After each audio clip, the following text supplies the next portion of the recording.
Now we're going to shoot one of the more evil of all the sacred cows. Evil for most people. Get out of debt.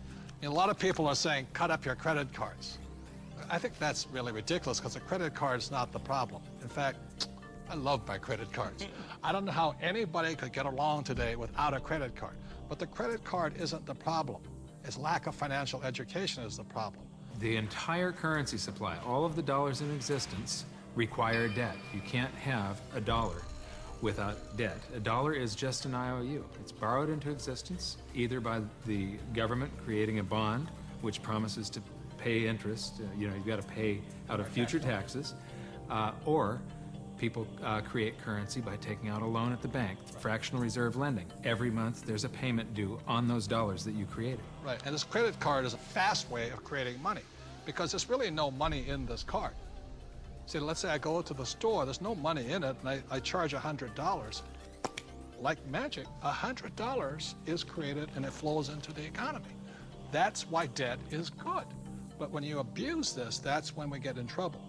So I think, Mr. Rodney here, you see the horror stories of bad debt, don't you? Yeah, I've seen people walk into my office that make $150,000 a year, but they have $250,000 in credit card debt.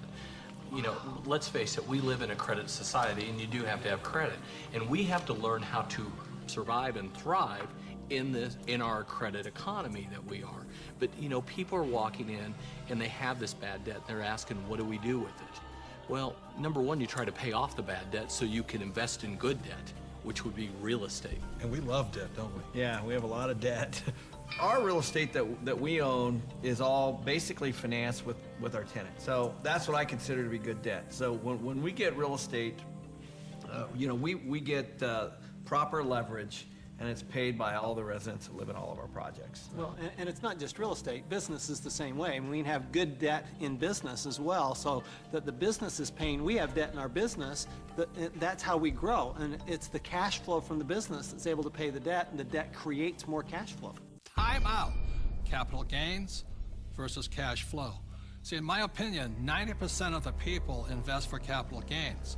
That's why they say, well, my stock price went up or my house went up in value. That's capital gains. People like myself understand cash flow. In other words, I want a steady paycheck every single month. For example, my apartment house, every month it puts cash flow in my pocket. So if you want to be rich, you have to know the difference between capital gains and cash flow. Capital gains is technically gambling. You're hoping something will change. Cash flow is more guaranteed. I want that income every month. So very intelligent investors invest for both capital gains and cash flow.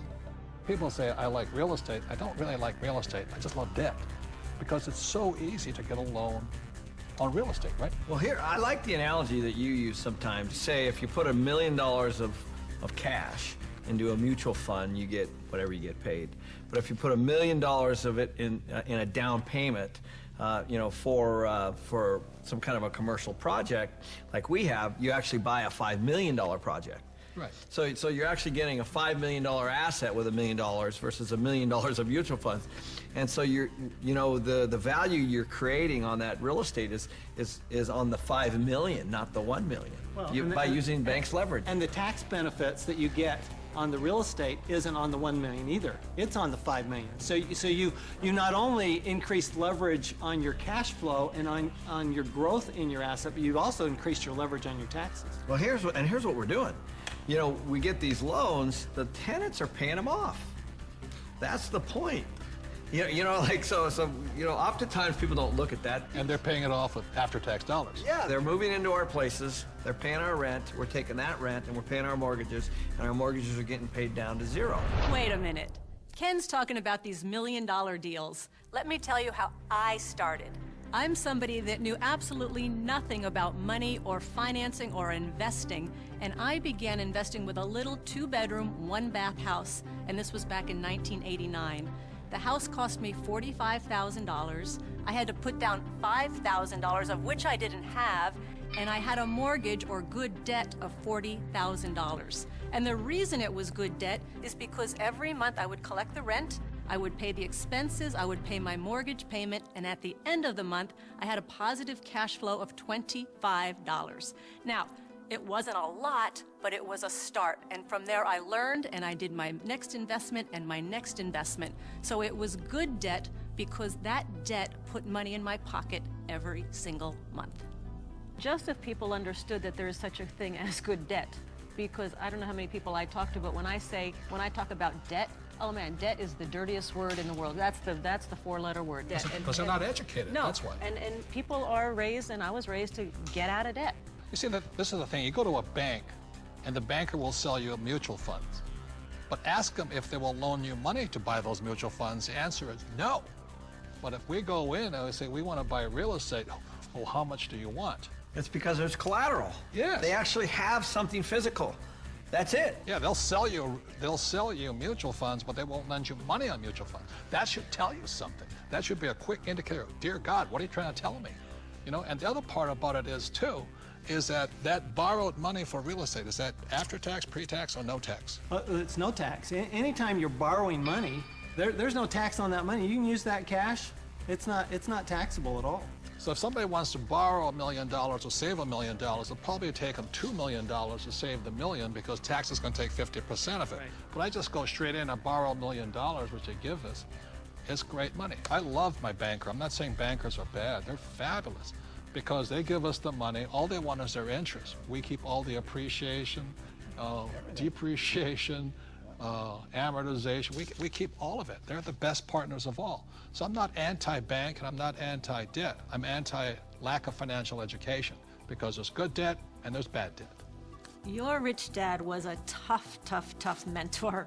But, you know, I think some of the greatest mentors are tough because a really great mentor will push you to go beyond where you think you can go. And that's some of my best mentors. That's what they've done for me. Yeah, and I didn't always listen to my rich dad. I still remember I did the real estate course, you know, and I went running out in Honolulu, and I found this condo, and it was for $64,000, and it didn't cash flow, so I went to see my rich dad, and I said, but it's going to go up in value, in other words, capital gains. He says, never buy anything that goes up. It must cash flow. And I said, no, it's going to go up. And we argued and argued and argued.